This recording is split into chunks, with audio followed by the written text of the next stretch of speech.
Welcome to The Disruption Is Now. Join us on this enlightening journey as we explore how AI is impacting our jobs, careers, lives, and the human experience.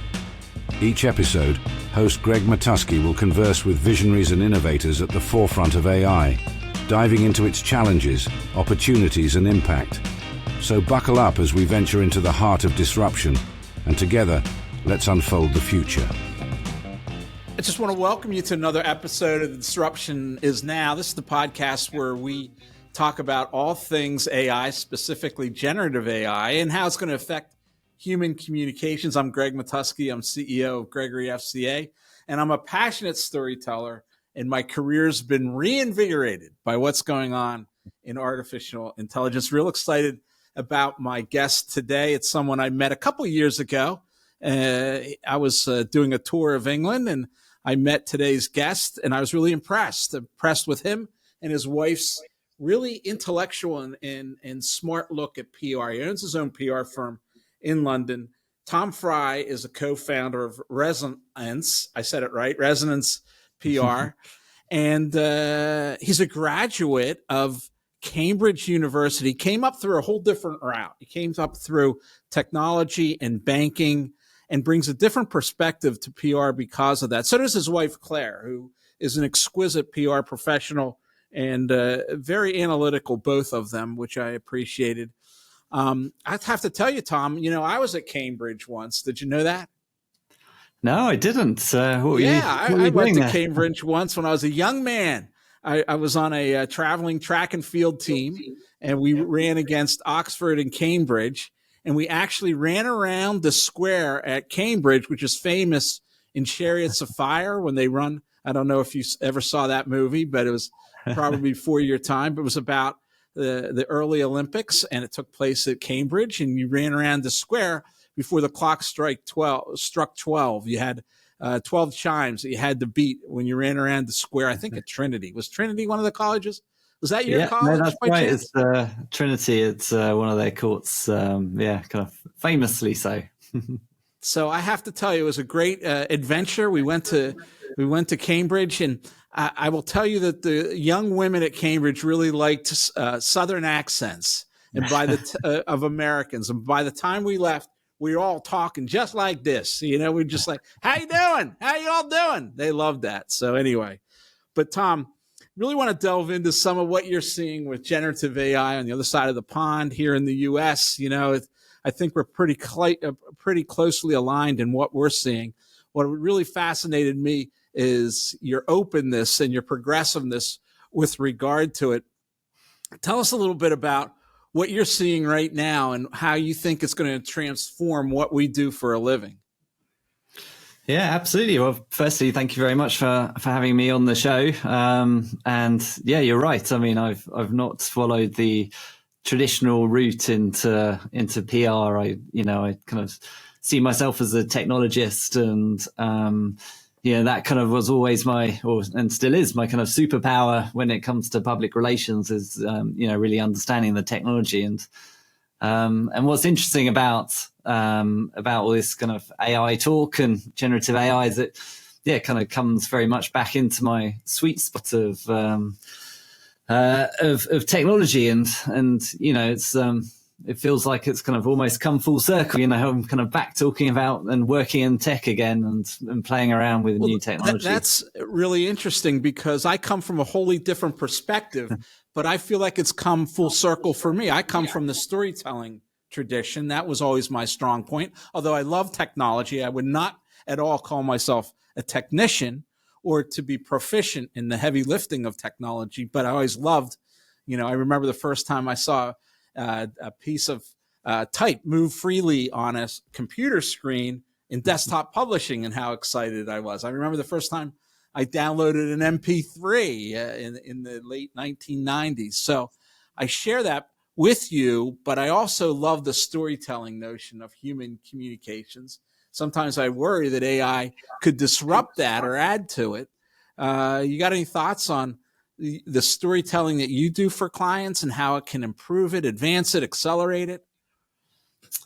Yeah. So, I mean, it's interesting, isn't it? It's because it's all kind of, everything's kind of changed the last year. So we're kind of reevaluating and changing our thinking all the time. But I mean, at the moment, like if we're talking about kind of chat GPT and all that side of things, it's and storytelling, it's great to kind of bounce ideas off and explore ideas. I think it's kind of at this kind of early stage in this kind of where we're using it at quite a basic level. It's kind of, good for helping us to kind of refine our ideas. But it's not really taking our place. It's just like a little bit of a kind of a boost, and I'll think of something crazy and then just kind of put it into like ChatGPT or equivalent, and it kind of gives me iterations on that idea. But I don't think it's kind of replacing that storytelling element. Well, certainly not now, and I don't think it ever will really. I think there's always,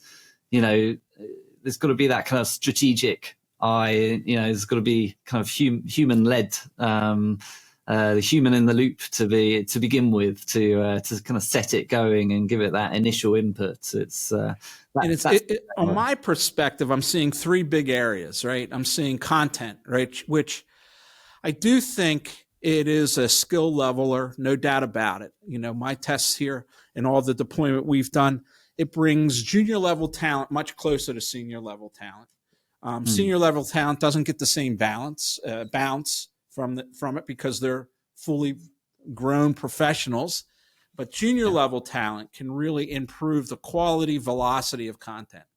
The second area we're getting a lot of bounce in is, and a lot of advantages, is brainstorming. And I may have shared you into this. In the beginning, I didn't know if it would be good. No one knew if it would be creative, right? That's what really shook and shocked the data scientists when ChatGPT came out in November of 2022. Even Sam Altman says he didn't think it could be creative, right? And then when it was creative, and I've seen this on many levels of creativity in how I do sales proposals, how I do big ideas, that really shocked the community. And then the third one is workflow. And, we're sitting here today with the momentous announcements from the OpenAI conference that recently took place. And that's really focusing on workflow and the creation of these tailored GPTs. Can you share a little? You shared with me a little bit this morning about what your thoughts are from that. I'd be interested to get your take as from the tech side. Yeah, absolutely. Well, so, I mean, I think it's a couple of things that came out of that announcement from OpenAI, which just yesterday, I think it's, so one thing is, the GPTs. So at the moment, it's kind of one thing that other competitors can do, but OpenAI doesn't, which is in terms of customizing the model. You couldn't customize GPT-4. It's a generalized model. Yes, generalized models. You can fine tune it.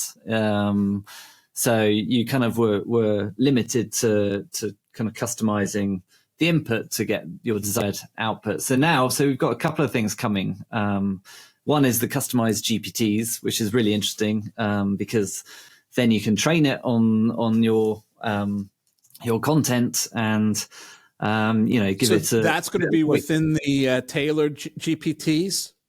Yeah, as far as I can tell, I mean, it's still early stage, and you've had 12 hours to think about it, Tom. You don't have the answers yet. Well, I've been giving it quite a bit of thought because I think actually it's something else that's a bit of a game changer, and that's GPT-4 Turbo, which is this is like an evolution of GPT-4, and I think the GPTs come off the back of that GPT-4 Turbo and its new capabilities. And what are you seeing as its capabilities, the Turbo? So it's well, I've got a kind of analogy maybe that will help explain it because it's kind of quite technical. I mean, it's not too technical, but there's a few ways to think about it. But at a technical level, what GPT-4 Turbo is doing is increasing the context window. So that's the amount of input and output that you can give it and get out of it. Certainly important in your business, important in my business. We may have a transcript that runs, an hour long, for instance, or we may want to put in many news stories to do an analysis of them. Yeah, well, exactly. And that's the point. It's when you kind of start stacking content on top of each other. You kind of, with GPT-4, even like the traditional GPT-4, you kind of run out of tokens, which is that kind of context window. So you run out. You can't give it all the information you need, and you certainly can't get it out because you're limited. The standard GPT-4 model gives you 8,000 tokens, and a token is roughly, it varies, but it's roughly 3/4 of a word. So so you got kind of roughly 6,000 words or something, which is a few pages of text, but you can quickly kind of run out basically, and that's the problem with it. And so I thought there's a kind of a good analogy is like GPT-4 and ChatGPT, as it came out a year ago, they're kind of if you think of them like the first generation of electric cars, where they're like really fast and really they're kind of game changers, but they've got a range of like 100 miles. So in the real world, you're really kind of struggling to use them because you can't really get anywhere very far. So that was especially in America. Especially in America. Yeah, maybe as we're driving around London, you might be all right, but in America. But even then, it's you can see the potential for these cars. Like I know the original like Tesla Roadster or something, which actually it was a game changer, but the range was a bit limited. So what this new GPT-4 Turbo does is it gives you an electric car with a kind of a 1,000-mile range. You got the best car and the best range, so you can use it to do pretty much anything in the real world. So you could, you think it's the first harbinger of autonomous agents? Yeah, no, absolutely, because that was the kind of limitation before, is it kind of ran out of range, ran out of tokens. So, if you think about your chat history as you're using it, it kind of, eventually it kind of starts forgetting. Or if you're trying to load in a big document. So, this new GPT-4 Turbo could probably load around 100,000 words into its memory, which is like an entire novel, and it could start pulling stuff out. Before you could, you might counter that you could kind of do pull stuff out of novels, but that was either out of the pre-training, so the novels that had been trained with, probably not really meant to have been, but it knew about things like Harry Potter or things like that, because that was part of its training data. So it knew about that. But in terms of new information, then it would have to kind of break it up into chunks like chapters and analyze them one at a time. And the same with the generation. If you were kind of trying to generate a novel out of the original ChatGPT or GPT-4, you could generate a chapter at a time and maybe give it the context of the structure. Yeah, I was just working on that assignment this weekend, not for myself, but for a good friend of mine who Miles Spencer. He is a student in the Middle East, and he's writing a novel. He has a screenplay going all the way back to the Balfour Declaration. And so I was working with him not to write the novel, but to set up the prompts. And we did have to break it into chapters, because if you overwhelmed it, with information, it became confused. Yeah, exactly. So now this new model, conceptually you could get it to write the whole novel for you, give it the guidance, and then off it goes. And I don't know how long it would take to write the whole thing, but I guess that time will tell. But that's just like one example. And I touched upon something else, which is the pre-training. So another limitation with current GPT-4 is that its knowledge stops in 2021. So basically when all the data was loaded and then the training began, that was September 2021. This new model is now brought right up to date to April 2023. So it knows about most stuff that's happened. Obviously not in the past few months, but much more recent. And that's that's a big differentiation when you're talking about how to use it for marketing and PR. You know, it has more recent context, and you know that especially in technology, you know, things move very quickly. So that kind of bringing it up to speed is also a real changer. Let me ask you something about the GPTs, right? You know, we both have firms, and we both could create GPTs. Like, and you know, I'm sure you have prompts that could be easily taken over into a GPT. I have one. It's called the automated media trainer. It basically act like you're a reporter, ask me questions, evaluate my answer, tell me where I could have done better, and create a better response, and then show me any negativity that could flow from this in a publication or on a broadcast, right? And it's do this 10 times, right? And, you know, make them progressively more difficult questions. Go online, look up my business or my industry and figure out what the most difficult questions could be and come back at me, right? We could do that. The question for me, for you that I have is, will you and I be working on parallel tracks, or will somebody come out and create these GPTs for PR, put them on the OpenAI store, like an app store, and we'll share the same thing, which will move towards commoditization? Or are we going to be left to our own designs? Because it is, you know, it's a wild west, right? Everything you know, you figured out by talking with other people and thinking about it. Everything I know, I've figured out by reading, talking, and trying to share.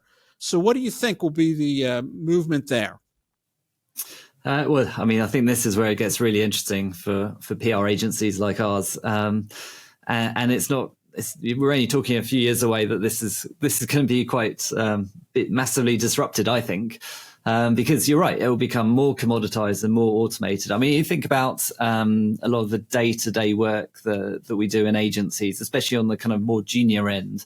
So there's things like monitoring the news to find opportunities for our clients, writing press releases and building press lists, and then researching journalists and what they've been writing about, and writing customized pitches, and at the other end, you know, all the reporting and analysis of what's come out, you know, media monitoring and all of that kind of thing.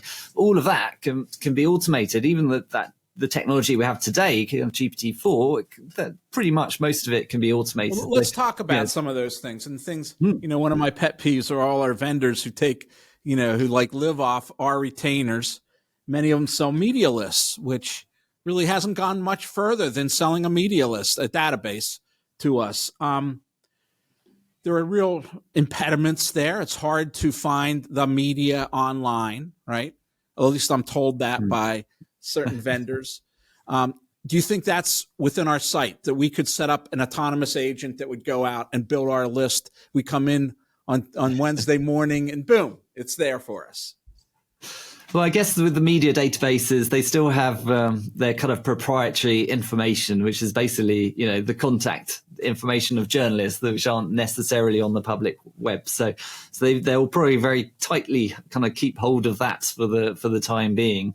But generally, there's means and ways of kind of getting a hold of journalists. And I think ultimately what's going to happen is maybe it'll be the media databases themselves, or maybe it'll be a kind of third party SaaS kind of startup. But I think there will be kind of PR platforms that do, you know, what I kind of talked about, as well as having the media database, and then kind of have it, you know, the low end of PR is going to become quite commoditized, you know, very kind of, you know, doing a lot of the day-to-day stuff for, you know, something like $100 a month or something. And then brands will be kind of, you know, will be drawn towards that. So we really, as PR agencies, I think we'll have to just become much more strategic and kind of move up the value chain and advise on comms at the highest level. We got, you know, the low end stuff is going to be, you know, anyone can do it, and you can pay for a platform, but we need to be that strategic kind of right hand person to it's interesting. I was listening to a podcast with Sam Altman, right? And he said his thought originally, when they were ready to launch, was that ChatGPT would disrupt blue collar employment. truck drivers, with automated driving, factory workers with intelligent robots. Then he thought that maybe it would seep into lower level white collar functions, the tedious manual kind of functions now, like insurance claims adjusting and things like that.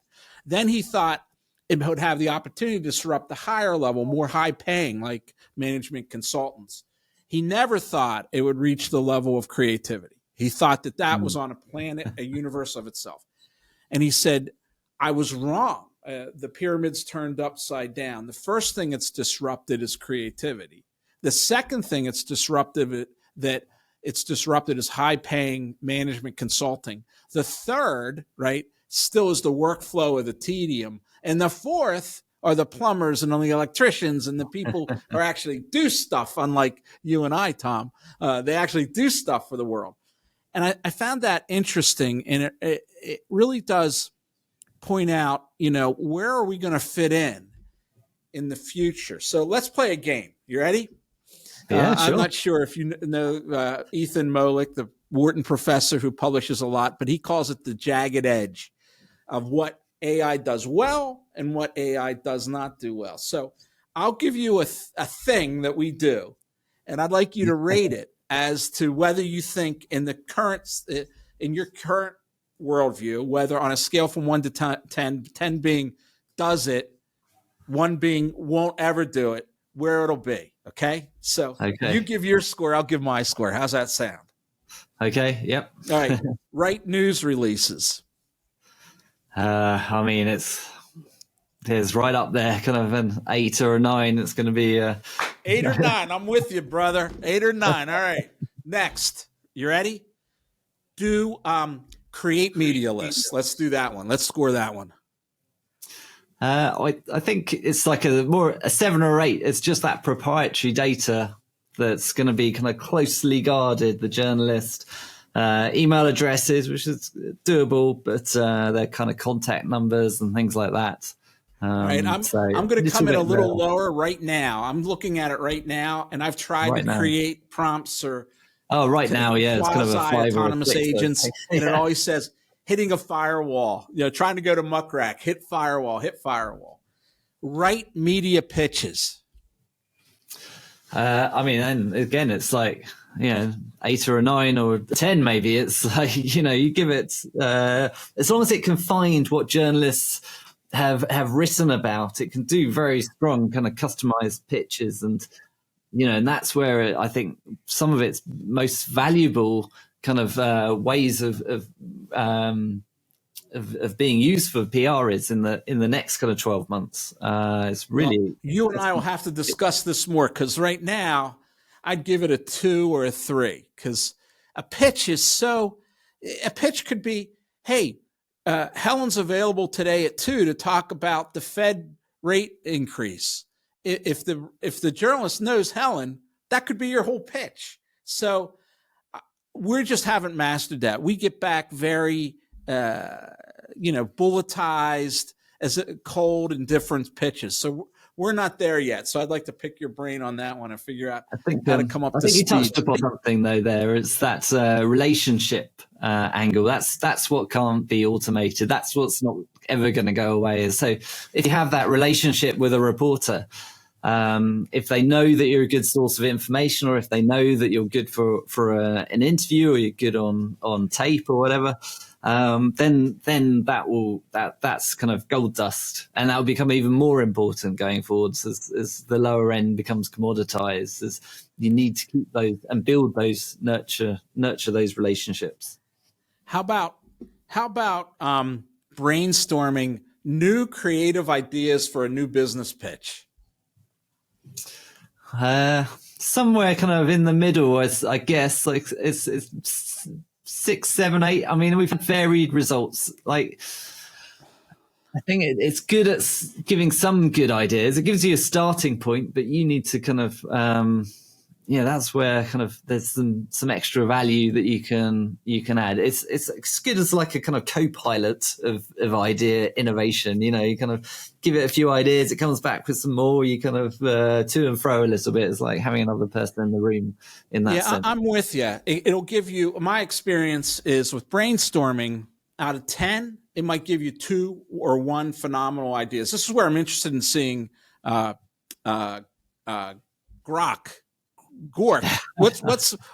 What's Elon calling it? Grok, isn't it? Yeah.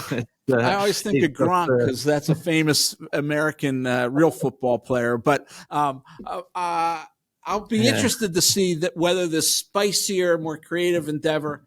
It's funny.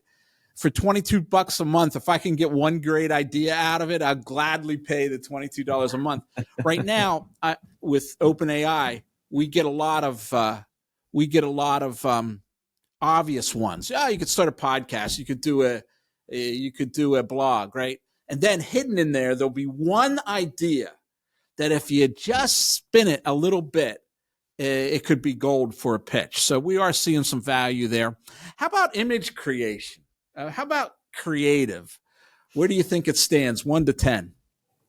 So, I mean, from our side, we're kind of a 2 or a 3. We haven't used it much. I know other more creative agencies, that do more creative have got quite a lot of value from it. And also some of the, on Adobe stock and, stock images, I see the generative AI generated images are pretty good. So, and we've used them. So someone knows how to do it. But we're kind of more on the content or text based content. So we're not there yet. We've not really used it or have a use for using it. I am interested in seeing, we are having some success with Adobe Firefly and feel confident that you're not breaching any copyright issues.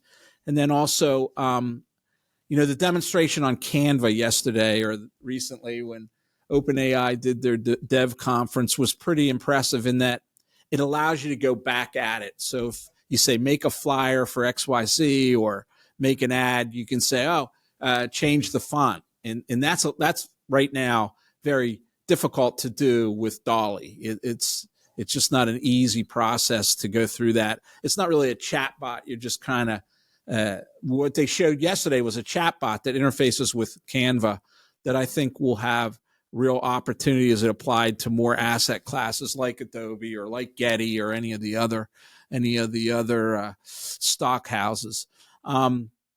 Anything you'd like to ask me? Well, I mean, you were quite early. I remember we were talking about it. You had your own kind of over dinner. We were at that wonderful restaurant. I had Dover sole. It was fantastic. We're gonna have to get back to that. I don't know what was the name of that restaurant. Do you remember? It was I don't mushy peas in Victoria in kind of quite central London. But it was very nice. But you were talking about the you kind of had this AI generated press PR generator, wasn't it, for press releases and used. We were very early to the party. We came out with just to show a skinned product. It was a right release. It's still available. It's free, and the whole thing, like we said, it's changed so much. We did that with the idea of creating 70 different flavors of press release that would prompt the user to answer certain questions regarding the type of the news release. We don't use that now because OpenAI is a more generalized base and we've taught people how to write prompts, but we did that to demonstrate our thought leadership and our ability to kind of take OpenAI, Chat GPT, and really apply common sense and templates and make it work. I don't think templates are going to be the way that we go forward, although these chatbots may return us to a time of Jasper where they all are templated, but I think it's going to be more open than that. And really, I think it's so weird, OpenAI is so weird where it goes and where it takes you that I think putting those kind of straitjackets on that takes some of that weirdness out of it. I like to see the really disparate ideas and the really crazy things. And when I got into this, I really believed that the whole process was based on the algorithm and how closely related words were, right? The association between words. And so early on, when it allowed you to take tests, do tests, I took a test called I always get it wrong, but I think it's called the dissociative associative test, right? This is a creativity test. You got 4 minutes to enter 10 words, disparate words, and you have to make them as disparate as possible. So, apple and anchor never appear close together, but apple and seed always appear close together. So you get dinged if it's apple and seed, you get rewarded on your score if it's apple and anchor. But you got to remember that for 10 words, right? So you're given 4 minutes, you write as many disparate words as you can. It's supposed to be some indicator of how creative you are, because creativity is a big factor of coming up with different ideas and applying them differently, right? Two disparate ideas and putting them together in a novel idea, like the Blue Man Group, which is really just mimes with blue faces and not white. But, it made a lot of money. Anyway, so I had it take the test, and I think the average human scores 76 and it's 72 and it scored 86 to show you that not only could it associate words, but it could do this disparate process, which I believe a lot of creativity depends on, that we take things that we know about and we use them in different ways, and that creates a new creative approach. So I've always been fascinated by it. The first time I saw the first news release we ever tried to write with artificial intelligence, we previewed in our annual meeting in December of 2021. And it came up and it did the first paragraph great. And then the second paragraph, it said that our mascot was a frog called Senor Frog, which made no sense at all. I can assure you've never had a mascot or would ever have a mascot. But it hallucinated so badly. But even in that, I saw the opportunity to help to socialize this. I'm a writer, and it took me 30 years to create that neural pathway in my brain that I could write with words, the data, and with ideas, the message, right? I really believe we have to create that in our brains through repetition. It's just like being a violinist or a world-class soccer player. They see the field, they understand. Violinist understands the music. And when I saw AI, I just giggled. When I saw Chat GPT, I literally giggled that I thought, now I can help others. They don't have to worry about the data anymore, right? They don't have to worry about the words, the verbs, the syntax, right? What they have to worry about is the message, right? And that I can teach. I struggled all those years to teach all the nuances of when you use an active word compared to a passive word, and why you wouldn't use the same verb 3 times in a paragraph. These things, it required such mental gymnastics unless you did the long-term process of 10,000 hours, really training your brain to do it. So that's my commitment, is to help other people become better communicators. That's where I'm getting my excitement. That's how it's reinvigorated my career, to share, to collaborate, to make people, the real heart of communications is to spur understanding.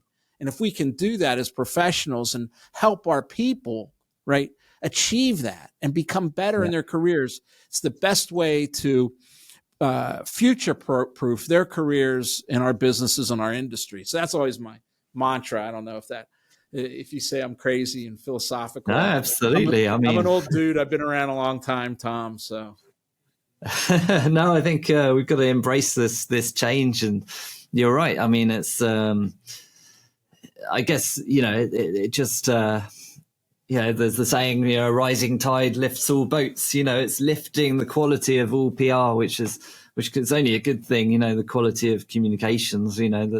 That people are having help to get their message out there. AI is definitely. It's interesting. I was writing a policy for a trade association early on, and they wanted to ban the use of AI for translation. Oh, wow. And I said, why? And they said, because it's inaccurate and because it's pejorative against native speakers who might do translation work. And I said, well, that's a decision we're going to have to make, right? We're going to have to make translator jobs versus helping the world communicate more effectively. For instance, a grandson who lives in Detroit communicate with their grandmother in Tehran, in Arabic, right? Like, is that more valuable to the human condition than having people physically sit between them and translate? I didn't win my case, but now with real-time translation, we can talk to I was talking to a Chinese agency owner in Mandarin the other day, back and forth with GPT, with Messenger, which real-time translation.